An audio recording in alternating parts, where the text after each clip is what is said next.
Hello दोस्तों, क्या आपने कभी सोचा है कि कुंभ मेला जो दुनिया का सबसे बड़ा धार्मिक आयोजन है, इसके पीछे की कहानियों और रहस्यों में क्या छिपा है। एक ऐसा आयोजन जिसे देखने के लिए लाखों लोग भारत और दुनिया भर से आते हैं और जिसका पौराणिक महत्व हजारों वर्षों पुराना है। लेकिन क्या आप जानते हैं कि प्रयागराज के इस महाकुंभ में ऐसा क्या खास है जो इसे इतना अद्वितीय बनाता है। आज हम आपको एक अद्भुत यात्रा पर ले चलेंगे जहां आप जानेंगे प्रयागराज कुंभ कथा के अनकहे रहस्य, पौराणिक कथाएं और वह सब कुछ जो आपको इस दिव्य आयोजन के बारे में जानना चाहिए। वीडियो के अंत तक आप ये भी जान जाएंगे कि क्या थी महाकुंभ की भविष्यवाणी जो आज सच हो गई। तो जुड़िए हमारे साथ इस आध्यात्मिक यात्रा पर, जहां हम आपके लिए लेकर आए हैं प्रयागराज कुंभ कथा की पूरी कहानी एक नए और दिलचस्प अंदाज के साथ। तो दोस्तों, अब हम इस पुस्तक के पहले अध्याय में प्रवेश करने वाले हैं। इस अध्याय में हम जानेंगे प्रयागराज के अतीत और वर्तमान के बारे में। ये वो जगह है जिसे भारत के सबसे पवित्र स्थानों में गिना जाता है। आइए इस शहर के इतिहास और पौराणिक कहानियों में गोता लगाते हैं और समझते हैं कि क्यों इसे तीर्थराज कहा जाता है। पहले अध्याय में लेखक हमें प्रयागराज की अनोखी कहानियों और इतिहास से रूबरू कराते हैं। आप जानते हैं ये वही जगह है जहां गंगा, यमुना और सरस्वती नदियां मिलती है। इस संगम को त्रिवेणी संगम कहते हैं। ऐसा कहा जाता है कि यहाँ स्नान करने से इंसान के सारे पाप धुल जाते हैं। अब सोचिए, इतना महत्वपूर्ण क्यों माना जाता है ये स्थान। ये तो पुराणों में भी लिखा है कि अमृत मंथन के समय देवताओं ने अमृत को लेकर भागते हुए 4 जगहों पर गिराया था।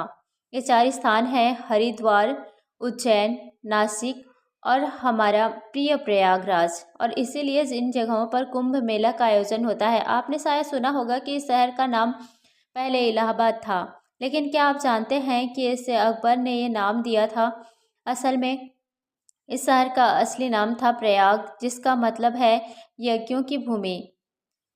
बाद में जब भारत आज़ाद हुआ तो इसका नाम फिर से प्रयागराज कर दिया गया, जो इसकी धार्मिकता और संस्कृति को दर्शाता है।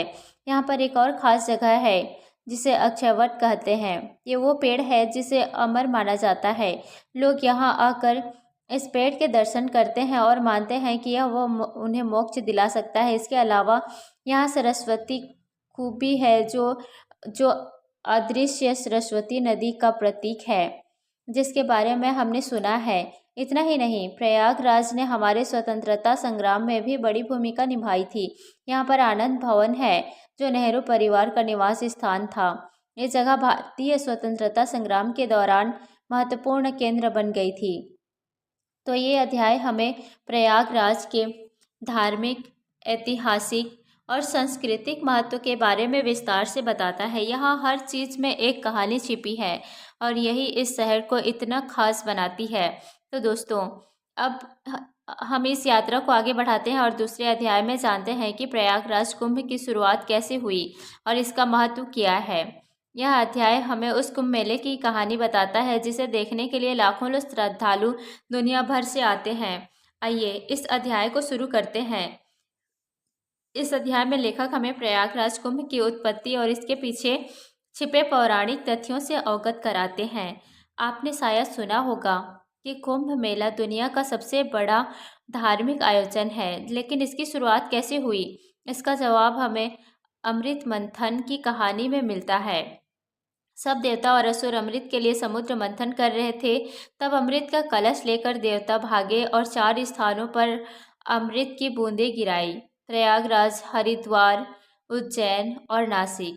इन 4 स्थानों पर ही कुंभ मेला आयोजित होता है, लेकिन प्रयागराज का कुंभ बाकी स्थानों से थोड़ा खास है। यहाँ संगम पर स्नान करने का धार्मिक महत्व बहुत ज़्यादा है। ऐसा माना जाता है कि इस स्थान पर संगम स्नान करने से व्यक्ति को उसके सभी पापों से मुक्ति मिलती है और उसे मोक्ष की प्राप्ति होती है। लेखक बताते हैं कि कुंभ मेला हर 12 साल में होता है, लेकिन प्रयागराज का महाकुंभ हर 144 साल में एक बार होता है, जो कि 12 कुंभ मेला लगने के बाद आता है। एक खास दिन आज हमारे सामने है। इस मेले को लेकर लोगों की श्रद्धा इतनी गहरी है कि वे कई दिनों तक कठिन तपस्या और साधना करते हैं। इस अध्याय में लेखक ने कुंभ के दौरान होने वाली विभिन्न धार्मिक गतिविधियों जैसे साधु संतों की उपस्थिति, शाही स्नान और धार्मिक प्रवचन के बारे में भी विस्तार से बताया है। ये सब मिलकर इस आयोजन को अद्वितीय और अद्भुत बनाते हैं।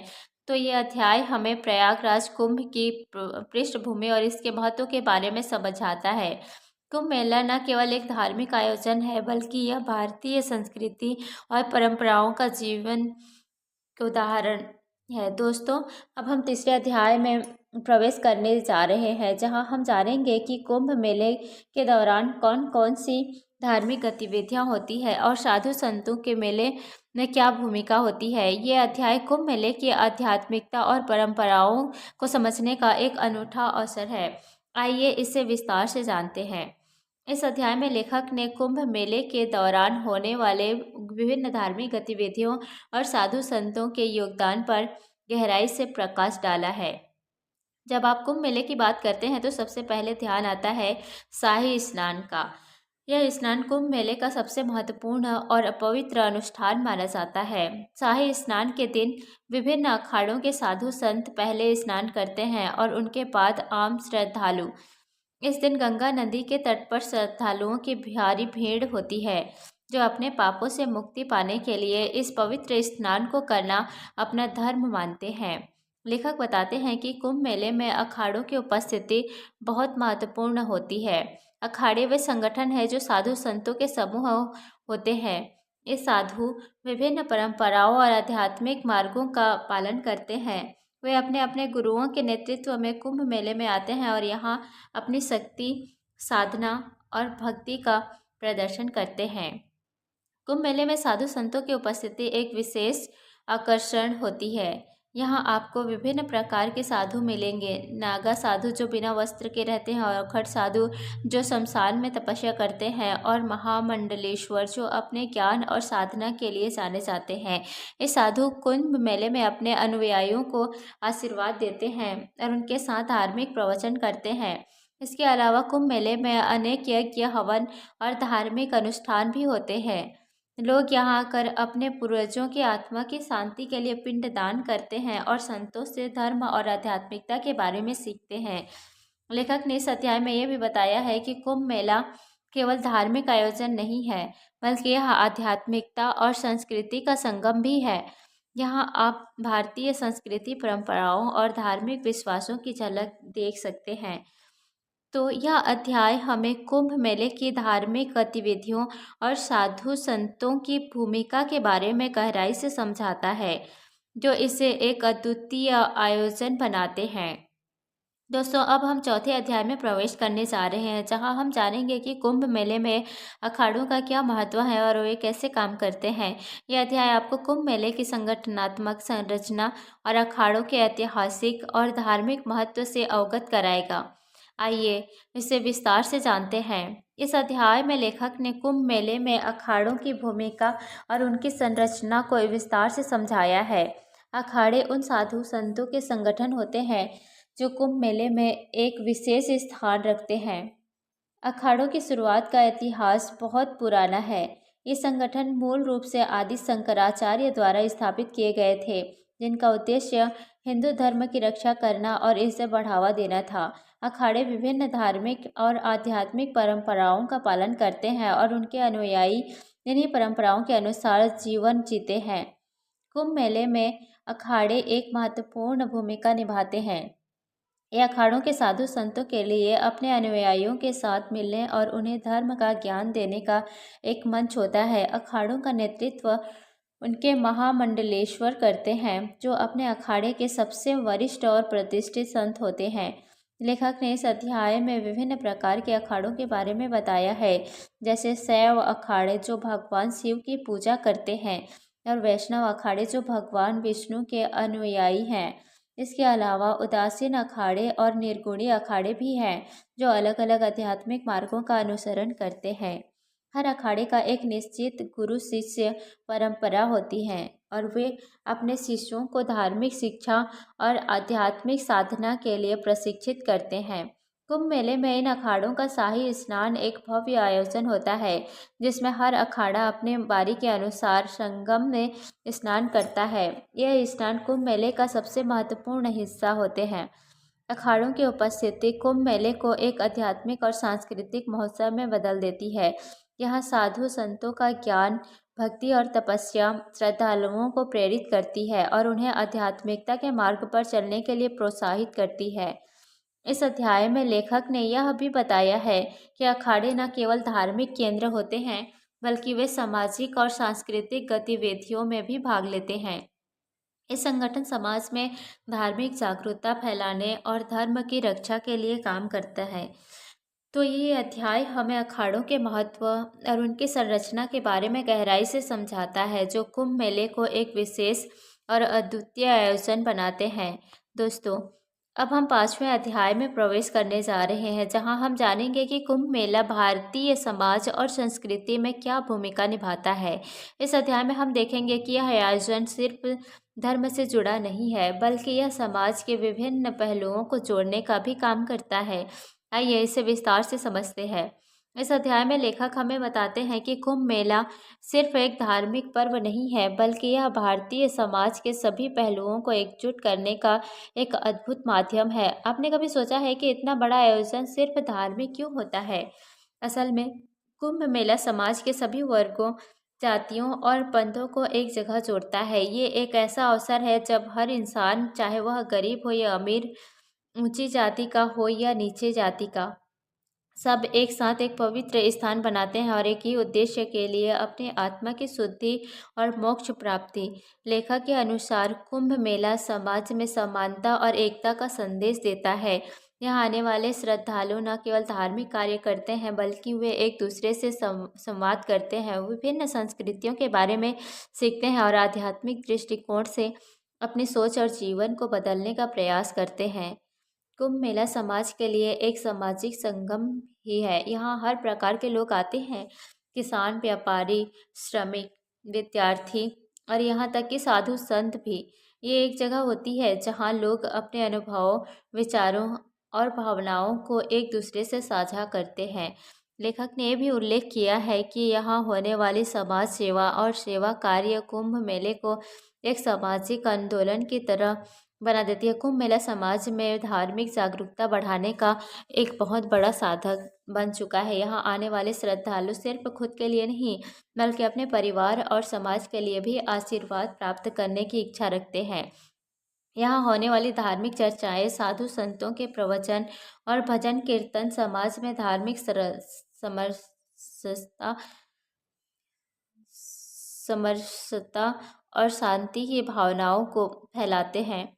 ये आयोजन भारतीय समाज में धार्मिक सद्भाव को बढ़ावा देता है। यहाँ आने वाले लोग नफरत और द्वेष को छोड़कर एक दूसरे के साथ प्रेम और भाईचारा का अनुभव करते हैं।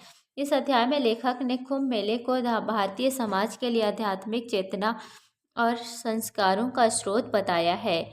इस समाज के हर वर्ग को एक मंच पर लाता है और उन्हें उनके अपने धर्म और संस्कृति और परंपराओं के प्रति आदर और सम्मान सिखाता है। अब हम 6ठे अध्याय में प्रवेश करने जा रहे हैं, जिसमें हम कुंभ मेले के संस्कार और सांस्कृतिक महत्व पर चर्चा करेंगे। इस अध्याय में हम समझेंगे कि कुंभ मेला भारतीय संस्कृति और आध्यात्मिक परंपराओं का अभिन्न हिस्सा कैसे है। आइए इसे विस्तार से जानने की कोशिश करते हैं। इस अध्याय में लेखक हमें बताते हैं कि कुंभ मेला सिर्फ एक धार्मिक आयोजन नहीं है, बल्कि ये भारतीय संस्कार और संस्कृति का गहरा प्रतीक है। कुंभ मेला भारतीय समाज में आध्यात्मिक जागृति और धार्मिक परंपराओं के पालन का एक महत्वपूर्ण हिस्सा बन चुका है। यहाँ आने वाले लोग सिर्फ धर्म के अनुसार स्नान और पूजा नहीं करते, बल्कि वे अपनी संस्कृति और जीवन के मूल्यों को पुनः जागृत करने के लिए यहाँ आते हैं। ये मेला एक अवसर है जहाँ लोग अपनी आध्यात्मिक यात्रा पर विचार करते हैं और संपूर्ण समाज के लिए कल्याण की कामना करते हैं। लेखक के अनुसार कुंभ मेला भारतीय समाज में संस्कारों को पुनः जीवित करता है। यहाँ आने वाले लोग अपने जीवन को बेहतर बनाने के लिए अहिंसा, सत्संग और सद्गुणों का पालन करने की प्रेरणा प्राप्त करते हैं। इस मेले में लोग यह महसूस करते हैं कि धर्म केवल पूजा पाठ तक सीमित नहीं है, बल्कि यह जीवन के हर पहलू में नैतिकता और सद्गुणों का पालन करना। कुंभ मेला एक सांस्कृतिक मेला भी है जहां भारत के विभिन्न हिस्सों से लोग आते हैं और अपनी संस्कृति और परंपराओं का आदान प्रदान करते हैं। यहां आपको भोजपुरी, हिंदी, संस्कृत और अन्य भाषाओं के गीत, लोक संगीत और नृत्य देखने को मिलते हैं। ये मेले का एक बहुत बड़ा सांस्कृतिक पहलू है जो भारतीय संस्कृति के विविध रूपों को प्रस्तुत करता है। लेखक ने यह भी बताया कि कुंभ मेला एक सांस्कृतिक संवाद का मंच है जहां विभिन्न धार्मिक समुदाय, जातियां और संस्कृतियां एक दूसरे के विचारों को साझा करती है। ये समाज में धार्मिक सहिष्णुता और संस्कारों की गहरी समझ को बढ़ावा देता है। कुंभ मेला एक प्रकार से आध्यात्मिक पुनः जागरण का मंच बन चुका है जहां लोग अध्यात्म और धर्म के माध्यम से अपने जीवन यात्रा को समझने और उसकी दिशा को बदलने की कोशिश करते हैं। इस अध्याय में लेखक ने कुंभ मेले के सांस्कारिक और सांस्कृतिक महत्व को गहराई से बताया है। ये मेला भारतीय समाज को जोड़ता है और उसे एक नई दिशा प्रदान करता है। अब हम 7वें अध्याय में प्रवेश कर रहे हैं जहां हम कुंभ मेले के धार्मिक दृष्टिकोण और उसके विश्वविद्यालयीकरण पर विस्तार से जानेंगे। इस अध्याय में हम देखेंगे कि कैसे यह मेला एक प्रकार का आध्यात्मिक विश्वविद्यालय बन चुका है जहां लोग जीवन के महत्वपूर्ण प्रश्नों का उत्तर धार्मिक शिक्षा से पाते हैं। इस अध्याय में लेखक हमें बताते हैं कि कुंभ मेला सिर्फ एक धार्मिक आयोजन नहीं बल्कि यह एक आध्यात्मिक विश्वविद्यालय की तरह कार्य करता है जहां लोग अपने धार्मिक शिक्षा और आध्यात्मिक ज्ञान को बढ़ाते हैं। कुंभ मेला में हर वर्ष देश विदेश से लाखों लोग आते हैं और ये सभी लोग इस मेला से सिर्फ आध्यात्मिक शांति नहीं प्राप्त करते बल्कि यहाँ आने से वे धार्मिक दृष्टिकोण से जीवन को समझने और अपने मार्ग को सही करने के लिए प्रेरित होते हैं। ये मेला एक ऐसा मंच है जहाँ लोग जीवन के महान सवालों का उत्तर ढूंढते हैं और उसे अपनी जिंदगी में लागू करने की कोशिश करते हैं। लेखक के अनुसार कुंभ मेला अब सिर्फ एक पर्व नहीं बल्कि यह एक धार्मिक विश्वविद्यालय की तरह बन चुका है। यहाँ आने वाले लोग साधु संतों से आध्यात्मिक शिक्षा प्राप्त करते हैं, धर्म की गहरी समझ हासिल करते हैं और कुंभ स्नान के बाद अपने जीवन में बदलाव लाने की प्रेरणा लेते हैं। यहाँ हर व्यक्ति को जीवन के सत्य मार्ग, धर्म और आध्यात्मिक मोक्ष के बारे में नई दृष्टि प्राप्त होती है। कुंभ मेला में होने वाले धार्मिक प्रवचन, भजन, कीर्तन और संस्कारों के आयोजन यह दर्शाते हैं कि यह मेला एक धार्मिक विश्वविद्यालय के रूप में कार्य करता है। यहाँ आने वाले लोग न केवल अपने धार्मिक कर्तव्यों को समझते हैं बल्कि वे समाज की बेहतरी के लिए भी कार्य करने का संकल्प लेते हैं। लेखक ने बताया कि कुंभ मेला केवल एक धार्मिक स्थल नहीं बल्कि यह एक आध्यात्मिक जागरूकता का केंद्र बन चुका है जो समाज के हर वर्ग को जागरूक करता है और आध्यात्मिक शांति का अनुभव देता है। यही कारण है कि यह मेला विश्वविद्यालयकरण की दिशा में प्रगति कर रहा है और इस समाज के हर व्यक्ति को आध्यात्मिक ज्ञान की ओर प्रेरित करता है। कुंभ मेले का यह धार्मिक दृष्टिकोण हमें जीवन के वास्तविक अर्थ को समझने की दिशा में दर्शन करता है। यह हमें सत्य, धर्म और आध्यात्मिकता के महत्व को समझाता है और हमें जीवन में शांति और संतुलन बनाए रखने की प्रेरणा देता है। अब हम 8वें अध्याय में प्रवेश कर रहे हैं जहां हम आधुनिक दृष्टिकोण और संचार माध्यमों के प्रभाव के बारे में बात करेंगे। इस अध्याय में हम समझेंगे कि कैसे कुंभ मेला हम आधुनिक तकनीकी उपकरणों जैसे सोशल मीडिया और टीवी चैनल के जरिए दुनिया भर में अपनी उपस्थिति को बढ़ा रहा है। इस अध्याय में लेखक हमें बताते हैं कि कुंभ मेला अब केवल धार्मिक और सांस्कृतिक आयोजन तक सीमित नहीं रह गया है बल्कि यह अब आधुनिक संचार तकनीकों के साथ जुड़कर और भी विस्तृत हो चुका है। आज के समय में जब हम कुंभ मेला के बारे में सोचते हैं तो हमें यह सिर्फ भारत तक ही सीमित नहीं लगता बल्कि यह वास्तव में वैश्विक हो चुका है। सोशल मीडिया, टीवी चैनल और ऑनलाइन प्लेटफॉर्म पूरी दुनिया में प्रसारित हो रहे हैं। लाखों लोग हर साल ऑनलाइन माध्यमों के जरिए मेला देख रहे हैं और आध्यात्मिक शांति प्राप्त करने के लिए प्रेरित हो रहे हैं। लेखक का कहना है कि कुंभ मेला अब एक संपूर्ण वैश्विक घटना बन चुका है। पहले जहां ये केवल एक स्थानीय और राष्ट्रीय स्तर पर मनाया जाता था, अब यह सोशल मीडिया और ऑनलाइन प्लेटफॉर्म के जरिए हर व्यक्ति तक पहुंच चुका है। मेला के विभिन्न पहलुओं को ऑनलाइन साझा किया जाता है और लोग व्हाट्सएप, फेसबुक और इंस्टाग्राम पर कुंभ से जुड़ी घटनाओं और धार्मिक प्रवचन को देखकर उसका हिस्सा बनते हैं। कुंभ मेला का यह आधुनिक दृष्टिकोण अब न केवल इसके धार्मिक महत्व को बढ़ाता है, बल्कि यह लोगों को दुनिया भर में भी करता है। अब Kumbh Mela online channels, online live streaming और वीडियो प्लेटफॉर्म के जरिए लोगों तक पहुंचता है, जिससे इस धार्मिक और सांस्कृतिक आयोजन का संदेश दूर दूर तक फैलता है। लेखक ने यह भी उल्लेख किया है कि कुंभ मेला अब एक अंतर्राष्ट्रीय कार्यक्रम की तरह बन चुका है, जिसमें हर साल विदेशी श्रद्धालु भी हिस्सा लेते हैं। यह मेला अब एक संवेदनशील माध्यम बन चुका है जो धार्मिक जागरूकता, आध्यात्मिक विकास और सांस्कृतिक समन्वय का एक नया रूप प्रस्तुत करता है। इस अध्याय में लेखक ने यह भी कहा है कि कुंभ मेला ने आधुनिक तकनीक और संवेदनशील संचार माध्यमों के साथ मिलकर अपनी विश्वसनीयता और आध्यात्मिक प्रभाव को और भी मजबूत किया है। ये मेले के आयोजकों को विस्तृत दर्शक वर्ग तक पहुंचने में मदद करता है और इसके महत्व को जन जन तक पहुंचाता है। अब हम 9वें अध्याय में प्रवेश कर रहे हैं, जहां हम कुंभ मेला के संगठनों और प्रशासन के कार्यों पर चर्चा करेंगे।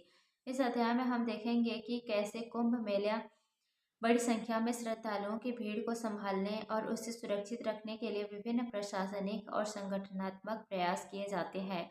इस अध्याय में लेखक हमें बताते हैं कि कुंभ मेला एक ऐसा विशाल आयोजन है जिसमें हर साल लाखों लोग एक साथ एक ही स्थान पर आते हैं। ऐसे में ये मेला एक बड़े संगठनात्मक और प्रशासनिक प्रयास का परिणाम है। कुंभ मेला आयोजन के लिए बहुत से संगठनों और प्रशासनिक अधिकारियों की टीम बनती है, जो मेले के हर पहलू को संभालते हैं। यहाँ से आने वाले श्रद्धालुओं को सुरक्षित और आरामदायक माहौल देने के लिए सरकार और विभिन्न संगठन मिलकर काम करते हैं। सुरक्षा, साफ सफाई, स्वास्थ्य सेवाएं और यातायात जैसे बड़े पहलुओं पर ध्यान दिया जाता है। लेखक बताते हैं कि कुंभ मेले में शामिल होने वाले सभी श्रद्धालुओं को स्वच्छता और सुरक्षा के मामले में कोई समस्या न हो, इसके लिए अलग अलग संगठन काम करते हैं। प्रशासनिक अधिकारी सुरक्षा व्यवस्था का ध्यान रखते हैं, जबकि विभिन्न संगठन श्रद्धालुओं को स्वास्थ्य सेवाएं और पानी खाने की सुविधा प्रदान करते हैं। मेले के दौरान स्वच्छता बनाए रखना एक बड़ी चुनौती होती है, लेकिन इसे लेकर सरकार और संगठन का पर्याप्त प्रयास करते हैं ताकि साफ सफाई बनी रहे और श्रद्धालुओं को कोई दिक्कत ना हो।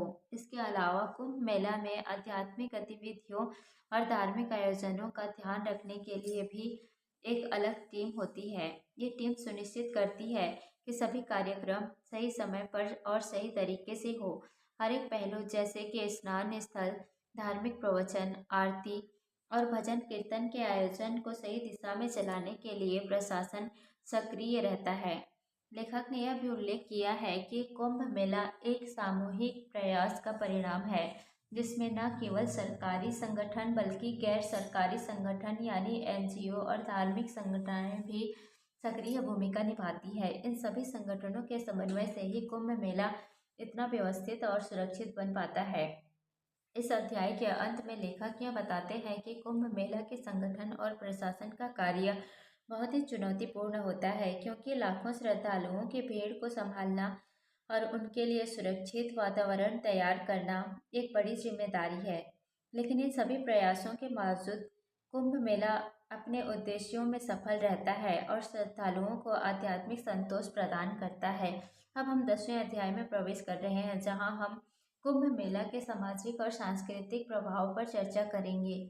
इस अध्याय में हम जानेंगे कि किस तरह से कुंभ मेला समाज में सामाजिक एकता, सांस्कृतिक विविधता और समाज सेवा के महत्वपूर्ण पहलुओं पर उजागर करते हैं। इस अध्याय में लेखक हमें बताते हैं कि कुंभ मेला सिर्फ एक धार्मिक आयोजन नहीं है, बल्कि यह सामाजिक एकता और सांस्कृतिक समृद्धि का प्रतीक भी है। ये मेला लोगों को एक साथ लाता है और उन्हें सांस्कृतिक रूप से जोड़ता है।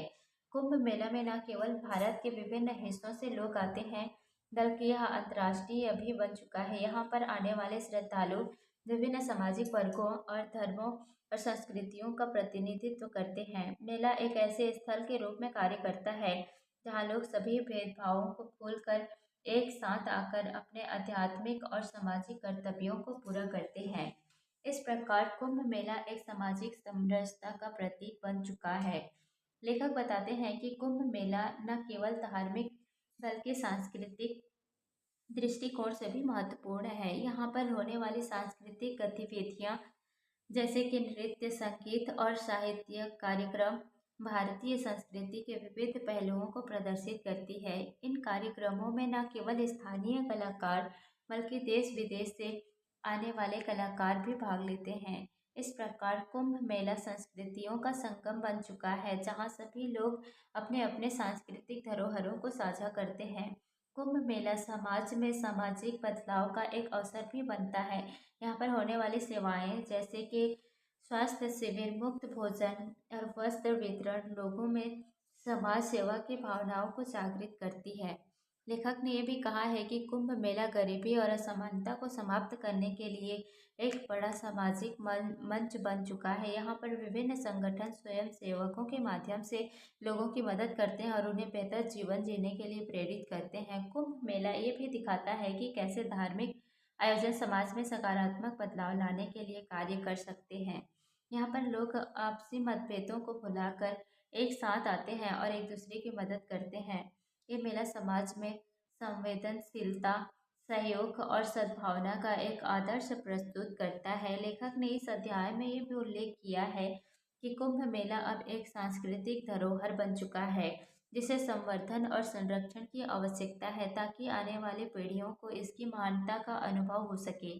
अब हम 11वें अध्याय में प्रवेश कर रहे हैं, जहां हम कुंभ मेला और पर्यावरण पर चर्चा करेंगे। इस अध्याय में हम समझेंगे कि किस तरह कुंभ मेला पर्यावरणीय दृष्टिकोण से सतत विकास और प्राकृतिक संसाधनों के संरक्षण को बढ़ावा देता है। इस अध्याय में लेखक हमें बताते हैं कि कुंभ मेला एक बड़ा धार्मिक आयोजन होने के साथ साथ पर्यावरणीय दृष्टिकोण से भी महत्वपूर्ण है।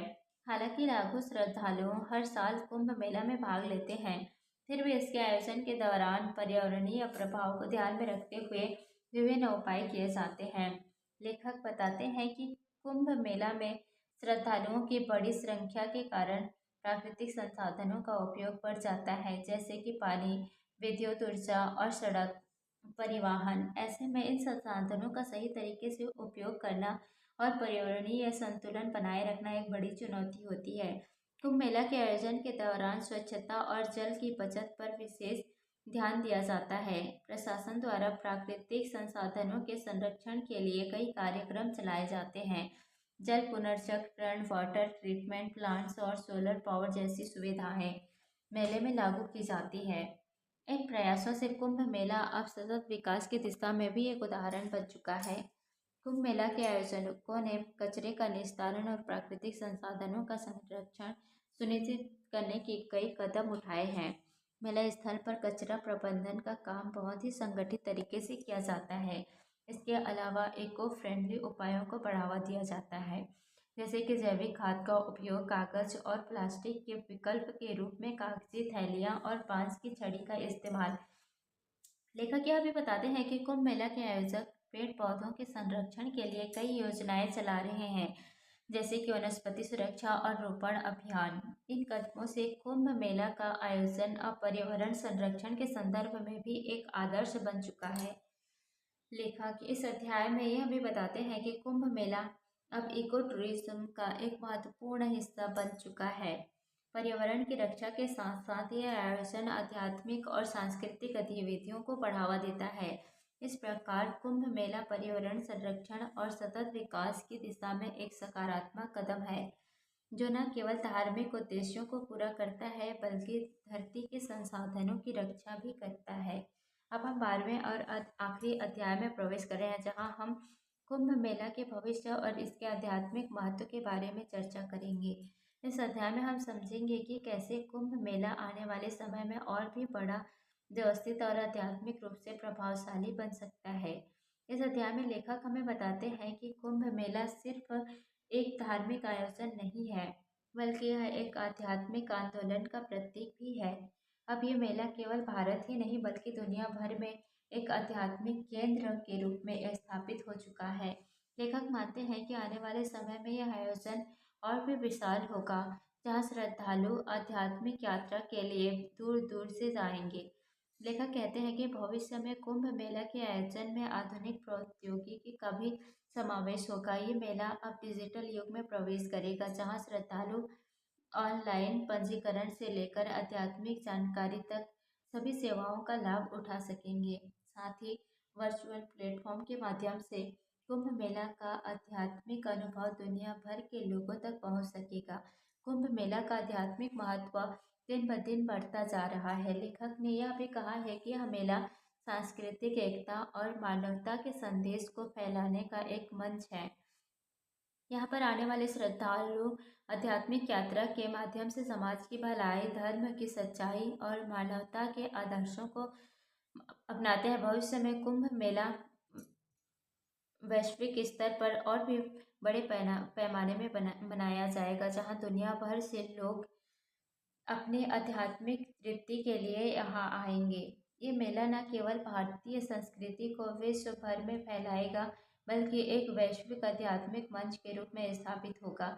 इस अध्याय के अंत में लेखक ने यह निष्कर्ष निकाला है कि कुंभ मेला हमारे समाज और संस्कृति का एक अमूल्य धरोहर है, जिसे आने वाली पीढ़ियों के लिए सुरक्षित रखना हमारी जिम्मेदारी है। ये मेला सिर्फ एक धार्मिक आयोजन नहीं है, बल्कि ये हमारी आध्यात्मिक धारा, सांस्कृतिक पहचान और सामाजिक समरसता का प्रतीक है। इस अध्याय में लेखक ने जिस भविष्य का उल्लेख किया था वह आज साकार हो चुका है। जिस डिजिटल युग और आधुनिक तकनीक का सपना लेखक ने कुंभ मेले के भविष्य में देखा था, वह आज सच्चाई बन चुका है। आप देख सकते हैं कि आज कुंभ मेला में डिजिटल प्लेटफॉर्म का उपयोग किया जा रहा है। इस साल के कुंभ मेला आयोजन में जो आध्यात्मिक अनुभव और सामाजिक समृद्धि की बात की गई थी, वह अब हर किसी के लिए संभव हो गया है। ये पुस्तक 2021 में लिखी गई थी और हम देख सकते हैं कि लेखक का भविष्य दृष्टिकोण पूरी तरह से साकार हो चुका है, जहां आधुनिक तकनीक और आध्यात्मिक अनुभव का अद्भुत संगम देखने को मिल रहा है। यह अद्भुत यात्रा है जो हमें ये बताती है कि हमारे पुरखों की भविष्यवाणियाँ आज सच हो रही हैं। क्या आपने कभी सोचा था कि यह सब इतनी जल्दी संभव होगा? कृपया अपने विचार कमेंट में हमारे साथ ज़रूर साझा करें और इस वीडियो को अपने दोस्तों और परिवार के साथ शेयर करें, ताकि यह महत्वपूर्ण जानकारी और आध्यात्मिक जागरूकता पूरी दुनिया तक पहुंचे। अगर आपको ये वीडियो पसंद आया हो तो लाइक ज़रूर करें और हमारे चैनल पर नई और अद्भुत जानकारियों के लिए सब्सक्राइब ज़रूर कर दें और ऑडियो बुक देखना ना भूलें। और अधिक जानकारी पाने के लिए हमारे चैनल के साथ जुड़े रहें। धन्यवाद। अब आपसे मुलाकात होगी अगले वीडियो में।